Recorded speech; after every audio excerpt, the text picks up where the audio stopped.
Alors oui, une des inquiétudes qui revient souvent, voilà, ce lien entre vaccin et autisme. Alors il y a quatre sources d'inquiétude principalement. La première, c'est l'histoire rocambolesque d'Andrew Wakefield, donc ce médecin britannique qui publie cette étude dans le Lancet, dans laquelle il mentionne dans la discussion possible lien entre le vaccin de la rougeole et l'apparition de troubles autistiques.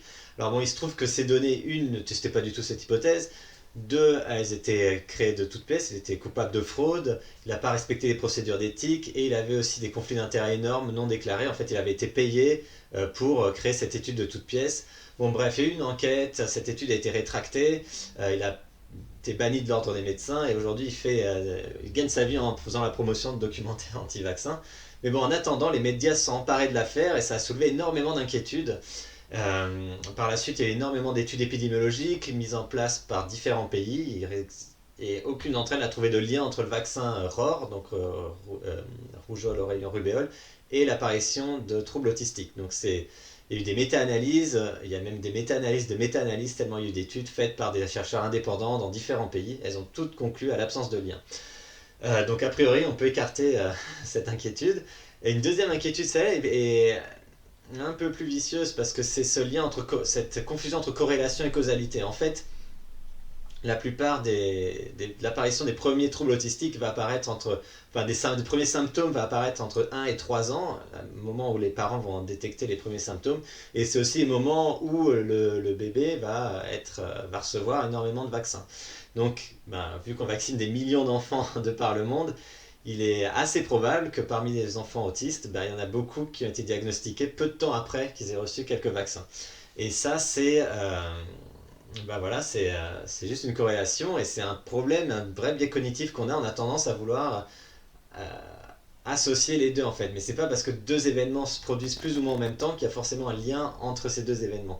Alors, on a très envie de trouver un lien entre ces deux événements. Notre cerveau est conditionné comme ça. Et probablement, même si je connais bien la différence entre corrélation et causalité, c'est pas du tout improbable que si j'avais été moi-même confronté à ça, si j'avais détecté les premiers symptômes autistiques chez mes enfants après qu'ils soient fait vacciner, peut-être que je tiendrais pas ce genre de discours.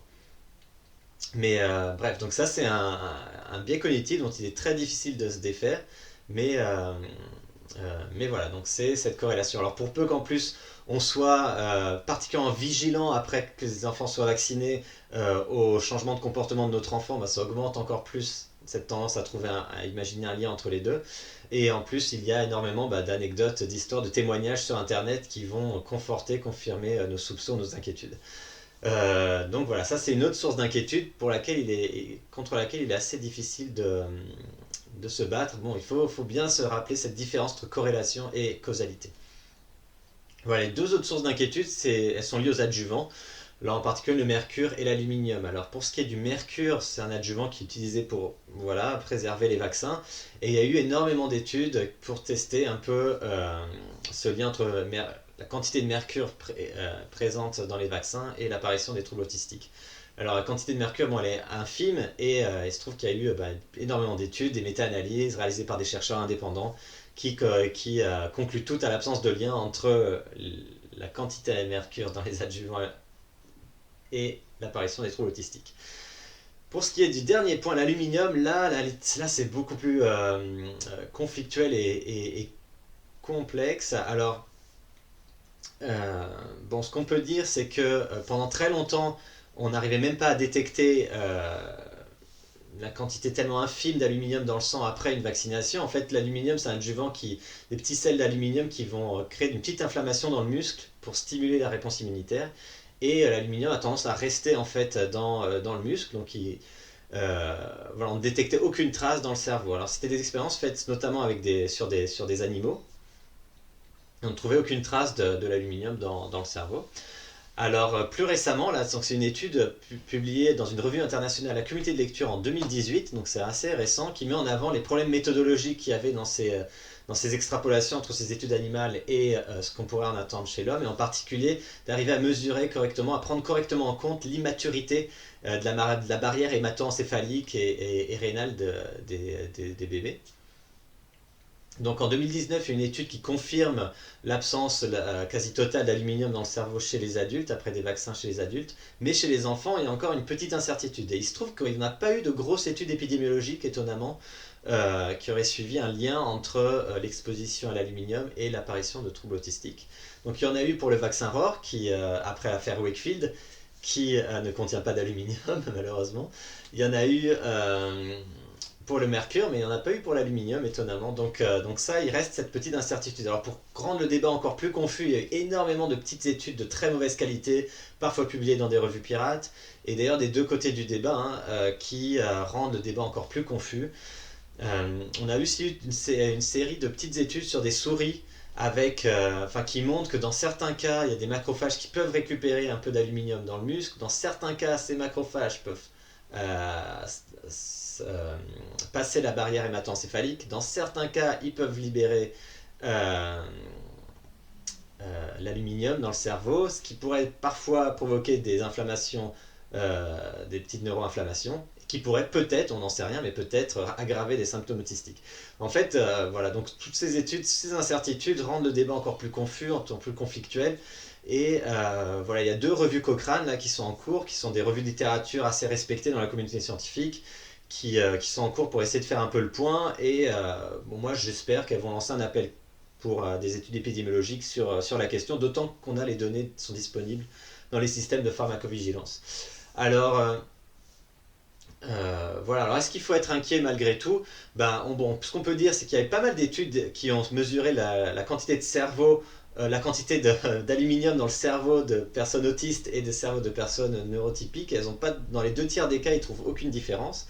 Quand on trouve des différences, c'est pas du tout clair d'où provient l'aluminium, si cet excès d'aluminium dans le cerveau provient vraiment des vaccins ou parce qu'en fait l'aluminium on en a partout, il y en a dans l'air qu'on respire, dans l'eau, dans l'alimentation, donc on peut être exposé à des pollutions d'aluminium par d'autres biais que par les vaccins, et donc c'est assez dur de savoir d'où provient vraiment l'aluminium dans ces cas-là. Et aussi, on ne sait pas si cet aluminium aurait aggravé ou un quelconque effet sur les symptômes autistiques. Donc voilà, il y a pas mal d'incertitudes, mais voilà, les seules fois où l'aluminium a été mis en cause, c'est chez des ouvriers qui étaient extrêmement exposés à l'aluminium, qui travaillaient sans équipement ou qui souffraient d'insuffisance rénale. Mais sinon, l'aluminium n'a jamais vraiment été mis en cause dans des pathologies, neuropathologies. En tout cas, pas à ce jour. Donc voilà, est-ce qu'il faut être inquiet? Bon, si vraiment il y avait un effet très très fort de l'aluminium sur l'autisme, les systèmes de pharmacovigilance en France ou dans d'autres pays l'auraient détecté. C'est arrivé qu'ils détectent des effets secondaires très minimes euh, atteignent une minorité infime de la population qui sont génétiquement prédisposés. C'est arrivé que les systèmes de pharmacovigilance réussissent à détecter ça, donc on pourrait s'attendre à ce qu'ils auraient détecté un effet sur l'autisme. Donc bon, si effet il y a, c'est peut-être un effet très minime qui toucherait une minorité de personnes.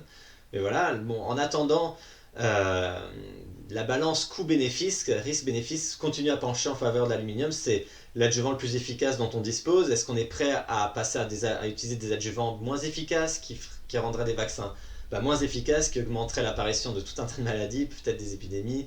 Donc euh, voilà, c'est problématique à ce jour en tout cas. On ne peut pas remettre en cause vraiment la balance risque-bénéfice penche quand même en faveur de l'aluminium. Maintenant, on attend des études épidémiologiques à venir, peut-être ça va changer la donne. On sait aussi que la recherche est en cours maintenant pour développer tout un tas de nouveaux adjuvants non aluminiques. Du coup, peut-être que dans les prochaines années, ces questions seront caduques. En attendant, voilà un peu ce qu'on peut dire autour de l'aluminium. Voilà, bon, peut-être un dernier point, les vaccins anti-Covid, les vaccins contre le Covid ne contiennent pas d'aluminium. Voilà, c'est une petite info, euh, si ça peut limiter certaines inquiétudes à ce sujet. Voilà un peu ce qu'on peut dire pour les liens entre vaccins et autisme.